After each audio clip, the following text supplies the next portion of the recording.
গত 2রা ফেব্রুয়ারি বানতলায় ম্যানহোলে ড্রেন সাফাইয়ের কাজ করতে গিয়ে বিষাক্ত গ্যাসে 3 জন শ্রমিকের মর্মান্তিক মৃত্যু হয়। মর্মান্তিক দুর্ঘটনার জন্য এআইইউটিইউসি কলকাতা পৌরসভার অভিযান বিক্ষোভ মিছিল করে, কিন্তু পৌরসভার সামনে পৌঁছানোর আগে বাধাপ্রাপ্ত হয় মিছিল। এরপর পুলিশ 4 জন প্রতিনিধিকে ডেপুটেশন দিতে যাওয়ার জন্য অনুমতি দেন পুলিশ। इस गिनती से निकलने का एक ही निदान है।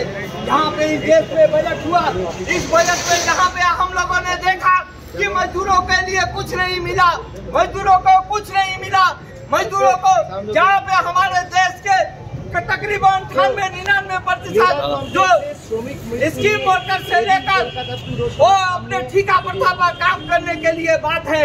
और ये जो सरकारें हैं, जो हमारे देश के प्रधानमंत्री है, हमारे देश के जो फाइनेंस मिनिस्टर है, वो लंबी लंबी बातें करते हैं कि हमने पूरे देश में ये जो बजट व्यवस्था है, मध्यम उन्होंने हेडिंग बना है पेपर में कि मध्यम वर्गीयों को मिला है। दोस्तों जो छूट दिया है उसका की देन है, ये हमारा ड्रेन का सफाई होगा कि नहीं, मच्छरों को हम सफाई कर पाएंगे कि नहीं, जहाँ एक ड्रेन हमारी साफ नहीं हो रही है, इस तरह की एक व्यवस्था चल रहा है।